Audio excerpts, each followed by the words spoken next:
Hi guys, I'm Christine Ko, and we're here at the E3 Konami Social Media Suite, and I'm here with creative producer Dave Cox of Castlevania Lords of Shadow 2, and we have a couple questions to ask you about your game.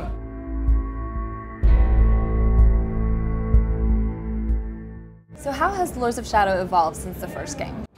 Well, basically, this is very much a direct sequel, but there were some things about the first game that we wanted to change. So essentially it's still a hack and slash game, but we've beefed up the combat element of it. We've added new weapons. We've made the combat more strategic. We've given the player more tools and more things to play with in terms of combat. But another criticism that we got, which we felt we could really improve upon, was to have a bigger exploration aspect of the game. So allow the players to explore the world, not just go from level to level like they did in the first game. Right. So in this game, it's still a very heavily story-driven game, so it still leads you on a path. But if players decide they want to go left, right, or back, or explore, or they use the free camera system that we've developed to look up, they might see something new, a new secret, they can go and do that. And I think that's something that's very unique to hack and slash games, and it's not something we had in the last game. So that's one of the big things that's evolved with this particular version of the game. Right, and the storyline this time is a much darker feel, is that correct? That's right, yeah. I mean, in the last game, it was Gabriel's transformation into darkness, so we started in a very light place, and it slowly got darker. This game starts very, very dark and just gets even darker. We wanted to tell Dracula's story right from the get-go. That was really important to us, and that's the whole premise behind the Lords of Shadow series. But in this particular game, we do take him to a very dark place. We do, he is Dracula. I mean, he's a vampire. He's not a good guy. He's a bad guy, and we show that. And I think with the series as a whole, when you see Dracula's story, you can kind of understand how he got there. Right. But at the same time, you might not agree with it, but you can understand it. You can see, this tragic story of this guy, how he became Dracula. And I think that's something that's really strong in Lords of Shadow 2. Is we're telling his story, and it comes to a real end, a real conclusion. Right. And so, is Lords of Shadow 2 a direct sequel to Lords of Shadow, or does it have anything to do with Mirror of Fate? It's a direct sequel to Lords of Shadow 1. Mirror of Fate gives more of a backstory element to it. So, you can understand, certain characters that appear in Lords of Shadow 2. You understand where they came from, what they're about. You understand a bit more about Dracula's descent into darkness. You don't need to have played Mirror of Fate to understand Lords of Shadow 2. Okay, This is a direct sequel to Lords of Shadow 1. But if you've played Mirror of Fate, then you're going to have a much deeper understanding of the character and the motivations that he has. Why did you decide to bring Lords of Shadow 2 into the modern age?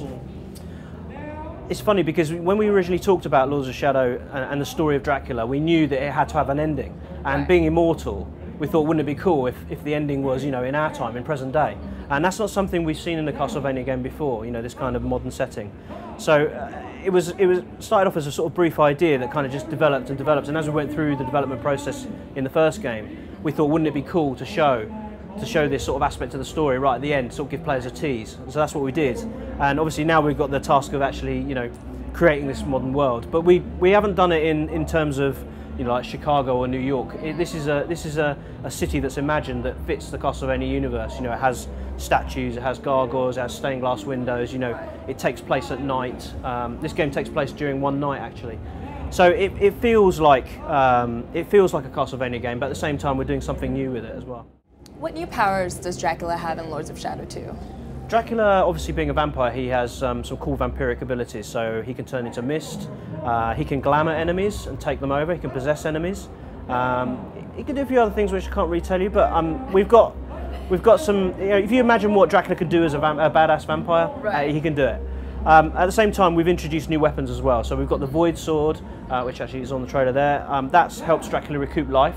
And we've got the Chaos Claws, which breaks down enemies' defences. And these weapons, unlike the previous game, also have their own combos and upgrades as well. In the first game, we had the Light and Shadow magic, but it was the same weapon. Now you've got 3 weapons, each with their own abilities and with their own combos. That gives the players a lot more sort of freedom and strategy to, take down the big bad guys. And can you kind of set up the scene as to what the demo is like for the E3 players right now? Yeah, sure. I mean, although the game takes place in present day, the demo itself harks back to the past, and it shows Dracula at the height of his powers. So when you play the demo, you'll be fighting the Brotherhood of Light, who are the order that Dracula used to belong to. You'll also be attacked by a siege titan, which come and smash your castle. And we introduce all the new weapons and new abilities that Dracula's going to have within the demo. But then what we do is we give you that little taster, that little glimpse of his power, and then we take it away, and then you're an old decrepit man in present day, and you've got to get back to what you once were. So that's kind of the premise of the story. We actually have a couple questions from our Twitter followers. So I have a question from @Mr. Wasanga. He said, how big is the world that you're creating for Lords of Shadow 2? Well, obviously Lords of Shadow 1 was a very long game. It was a game that had a lot of content and people really liked that, they really dug that. And I think the guys at MercurySteam, they just don't know how to make a short game. So Lords of Shadow 2 is definitely going to be an epic adventure. It's going to be a huge game, many hours of gameplay, lots of places to explore, a modern city and a huge castle as well.